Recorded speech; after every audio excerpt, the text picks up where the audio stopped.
কোরআনটাকে মুসলমান হিসাবে পেয়েছি। কিন্তু আমাদের পূর্বপুরুষরা, যারাকে এক কথায় সাহাবায়ে কেরাম বলা হয়, এরা কিন্তু মুসলমান সূত্রে পায়নি। মুসলমান সূত্রে এরা এই কোরআন মাজিদটাকে পায়নি। ওরা কিন্তু অন্য ধর্মে থেকে কোরআন পেয়েছিলেন। তবু কিন্তু তারা এই কোরআন পেয়ে তারা আলোতে আলোকিত হয়েছেন। তারা নিজের জীবনটাকে ধন্য করে নিয়েছেন, তাদের জীবনটাকে কামিয়াব বানিয়ে নিয়েছেন। দুনিয়াতে আল্লাহ রাব্বুল আলামিনের কাছে এমন কাজ করেছেন যে আল্লাহ পর্যন্ত তিনাদের ওপরে রাজি হয়ে গেছেন। আর জিনাদের ওপরে আল্লাহ রাজি একবার হয়ে গেছে, আল্লাহর কসম বলছি ওই বান্দার ওপরে আল্লাহ দ্বিতীয়বার আর রাগ করবেই না।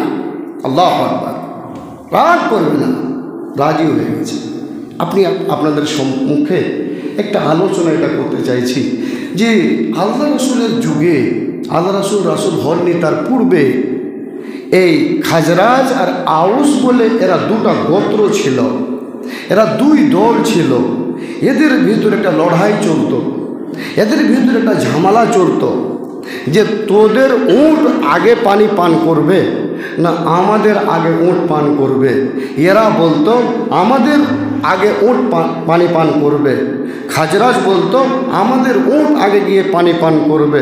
আউস বলতো না, তোদের উট আগে পানি কেন পান করবে, আমাদের উট আগে পানি পান করবে।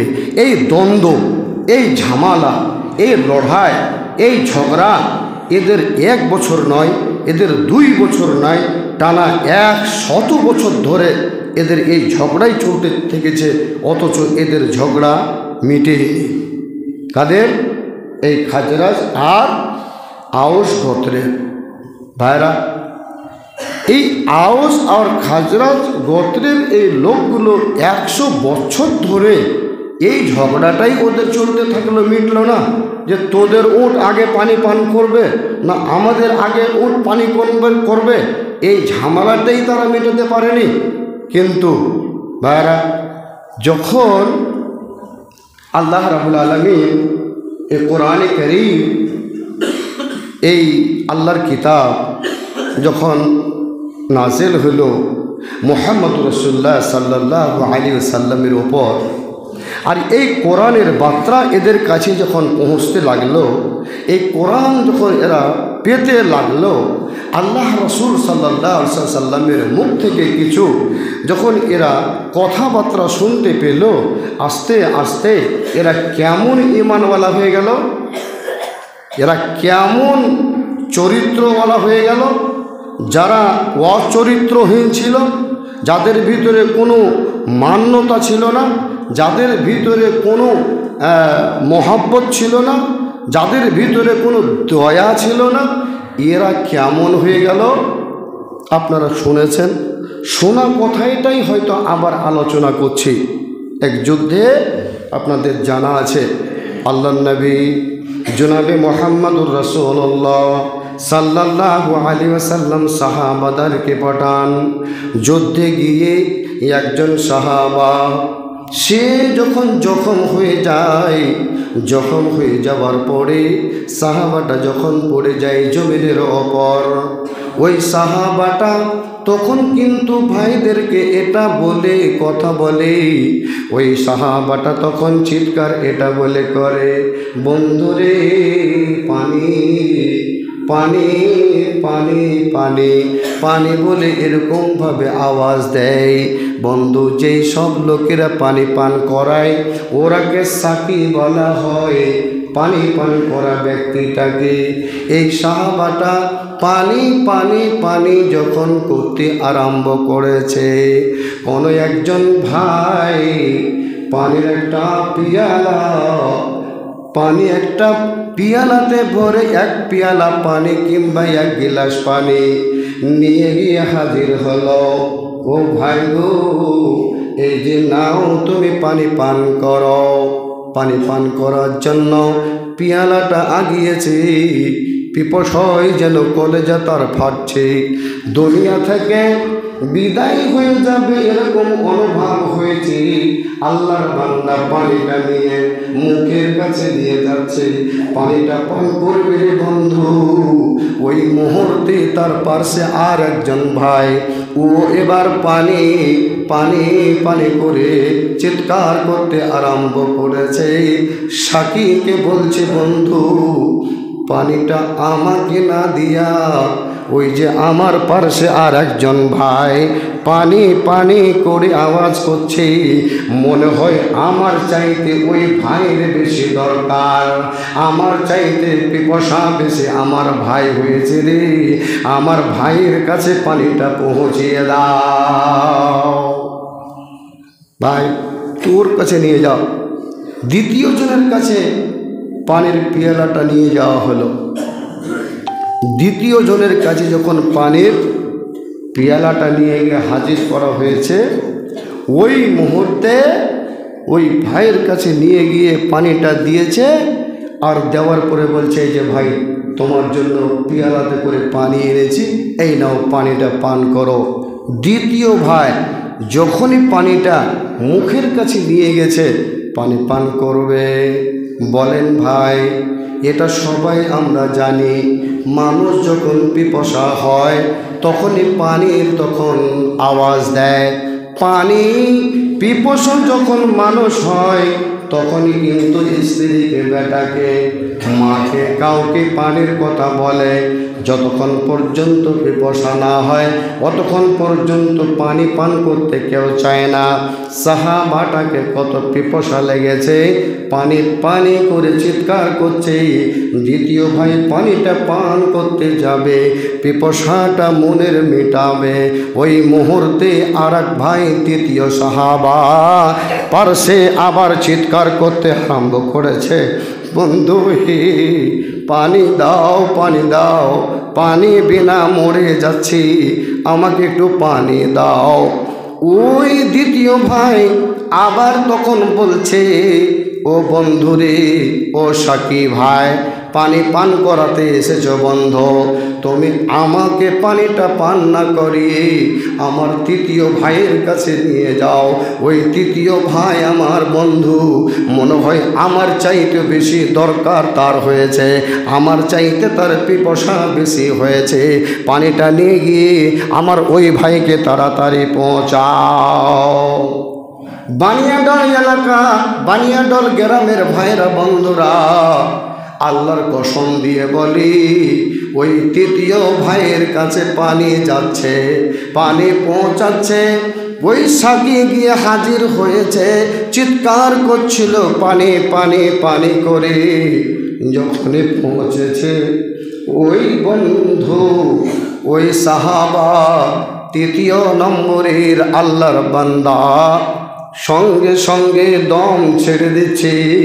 আর দম ছেড়ে দিয়ে আর শাহাদাতের আল্লাহর বান্দা শহীদ হয়ে আল্লাহর পেয়ারা হয়ে যাচ্ছেন। ওই বান্দা সঙ্গে সঙ্গে আল্লাহ রাব্বুল আলামিনের ওই বান্দা শহীদ গ্রহণ করে প্রথম ব্যক্তি যে প্রথম পানি পানি করছিল তার কাছেও গিয়ে যদি সাকি পৌঁছলো, একটু হিলিয়ে যদি দেখছে এও আর দুনিয়াতে নেই, তিনজন আল্লাহর পেয়ারা হয়ে গেছে, তিনজন আল্লাহর মেহমান হয়ে গেছে, একজনেরও পানি নসিব হলো না, পানি পান করতে পেলেন না। দুনিয়ার মানুষ গামা রয়েছে, সবাই জানেন যে যুবকের দল একটা পেয়ালা পানি, একটা পেয়ালা পানি দুনিয়ায় থেকে গেল, একটা পানি পেয়ালা দুনিয়ায় থেকে গেল, আর তিনজন পানি রেখে দিয়ে পানি পান করার নসিব হলো না, আল্লাহর পেয়ারা হয়ে গেলেন।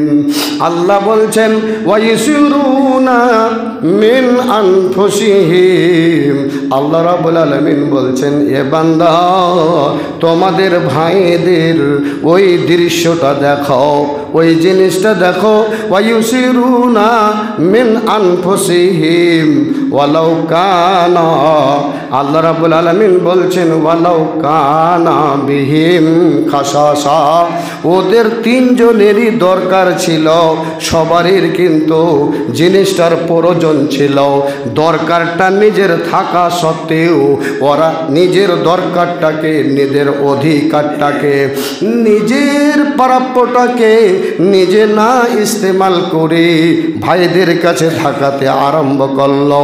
ওর কাছে নিয়ে যাও, ওর কাছে নিয়ে যাও, প্রাধান্য দিল ওই ভাইকে, নিজের জীবনটাকে দিতে পারল না। প্রাধান্য দিল তার বন্ধুকে, নিজের জীবনটাকে প্রাধান্য দিতে পারল না।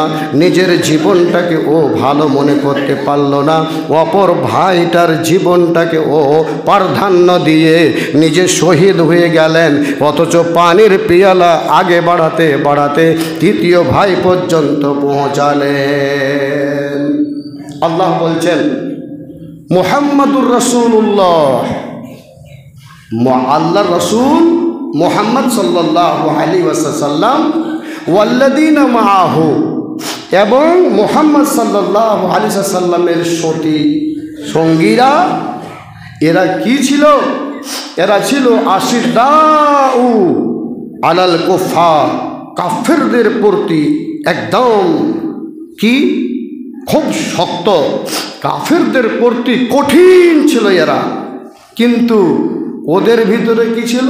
আল্লাহ বলছে রাহমাউ বাইনাহুম, তাদের মধ্যে আল্লাহ রাব্বুল আলামিনের পক্ষ থেকে ছিল দয়া, তাদের ভিতরে ছিল আল্লাহর পক্ষ থেকে মায়া, তাদের ভিতরে ছিল আল্লাহর পক্ষ থেকে কি, ওদের অন্তরে অন্তরে তাদের যে একটা মায়া মোহাব্বত ছিল, এই জিনিসটাই তাদের এই কাজটা করতে পেরেছে যে নিজের জীবনটাকে ওরা মূল্যায়ন না করে, নিজের জীবনটাকে ওরা গুরুত্ব না দিয়ে পরের জীবনকে গুরুত্ব দিয়েছে।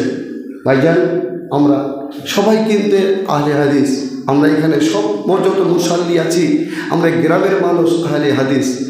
আমাদের যদি এখন জিনিসটা দেখা যায়, আমরা কিন্তু অল্পতে অল্পতে যে সবাই মুফতি আর সবাই ফতোয়া দিতে পারি, যে পামিলা হাদিস নিয়ে আমরা একদম অটল, এটা একদম করতেই হবে, যে একদম ওটার উপরে চূড়ান্ত হয়ে থাকি, আর থাকতেও হবে, মরা পর্যন্ত থাকবো, যে আমাদের পায়ে পায়ে মিলিয়ে নামাজ পড়তে হবে।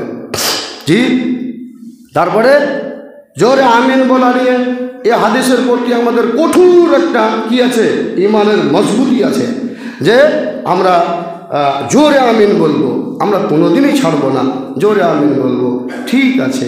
কিন্তু ভাই, যে আমরা এসব হাদিসগুলির প্রতি যদি আমাদের কঠোরতা থাকে, আমাদের ঈমান যদি এরকম মজবুত থাকে, তাহলে কিন্তু ভাই আল্লাহ রসুলের ওই সাহাবাদের ওই সব জিনিসগুলো তো আমাদের মধ্যে রাখতে হবে, যে যেই সাহাবারা নরমভাবে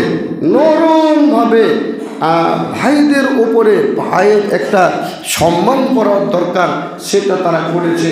হ্যাঁ, দিলটাকে তারা একদম নরম করে দিয়েছে, অন্তরটাকে তারা একদম পিঘলিয়ে দিয়েছে, আর একটা ভাইয়ের ওরা খিদমত করেছে। ওই সাহাবাদের নরম দিলটা তো আমাদের ভিতরে হতে হবে।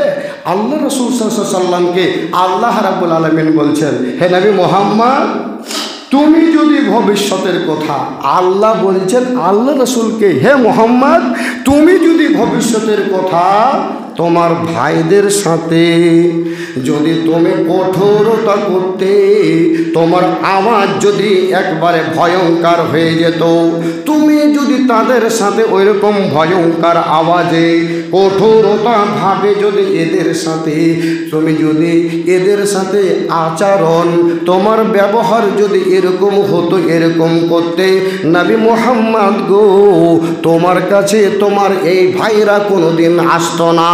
হে মুহাম্মদ, আমি তোমার দিলের ভিতরে নরম জিনিসটা দিয়েছি, আর তোমার ভাইদের সামনে তুমিও নরম জিনিসটা প্রকাশ্য করেছো, দিলটাকে নরম করেছো, ভাষাটাকে নরম করেছো। তার কারণে হে মুহাম্মদ, ওই তোমার ভাইরা তোমার কাছে এসে এরাও ঈমান বলা হয়েছে। তুমি যদি একটু কঠোর হয়ে যেতে, আবার যদি তোমার ভয়ঙ্কর হয়ে যেত, তবে কিন্তু তোমার এ ভাইরা কোনোদিন তোমার পাশে এসে দাঁড়াতো না, এরা তোমার কাছ থেকে পালিয়ে যেত। এখন কিন্তু দু একটা এরকম আমি বক্তব্য শুনছি, আল্লাহু আকবার, হ্যাঁ তোমার এটা চলবে না, তুমি ও মানুষ, তুমি তোমার এই ফতোয়া চলবে না, তোমাকে এখান থেকে ই করে দিব, ছেড়ে দিব, তোমার বক্তব্যই চলবে না, এটা এই হবে। একেবারে মনে হচ্ছে আল্লাহু আকবার, ও সমস্ত দুনিয়ার জিম্মেদারি ওই নিয়ে নিয়েছে, সমস্ত জিম্মেদারি ওই নিয়ে নিয়েছে, এরকম মনে হয়। এত কঠোরতাভাবে কি বলে কথা বলে। তারপরে আমাদের গ্রামবাসী মানুষ আর আমরাও ছেলে মেয়েদের সামনে, স্ত্রীদের সামনে এমন কর্কশ ভাষা ব্যবহার করি যাতে ছেলেরাও তখন বেড়া হয়ে যায়, এরাও তখন কথা শোনে না। জি, আমি এই হানাফিদের ভিতরে অনেক দিন আগে একটু জামাতে যেতাম, তো এদের ভিতরে একটা জিনিস আছে। কি জিনিস?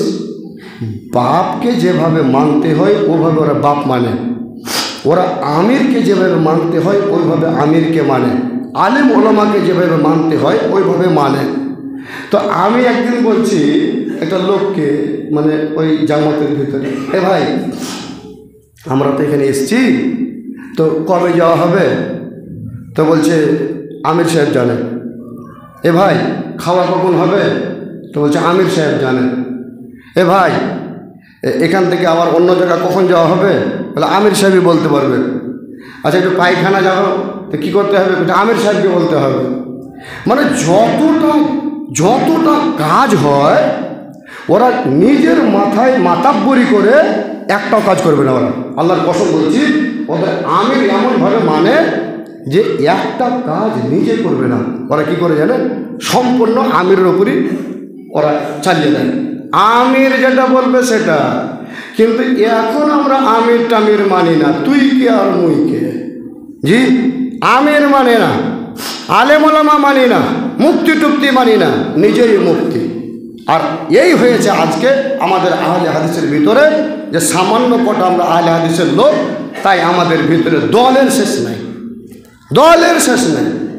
জি, আমরা আমির মানি না, কিন্তু ওরা যেমনই হোক, একটা মাস্টারকে যদি আমির বানিয়েছে, তো ওই মাস্টারটার কথাতেই তারা চলবে, ওরা ওই আমিরের কথা মতো চলবে, নিজের ব্যক্তিগত কোনো কাজ নিজে থেকে করবে না ওরা। যাই হোক, কথা হলো ভাইজান, টাইম শেষ হয়ে গেল, আলোচনা আরও কিছু ছিল, কিন্তু যদিও জুমার দিন নামাজ পড়তে হবে টাইমের ওপরে, আমি ইনশাআল্লাহ নামাজের পরে আপনাদের কাছে আরও 1-2 মিনিট সময় নেব।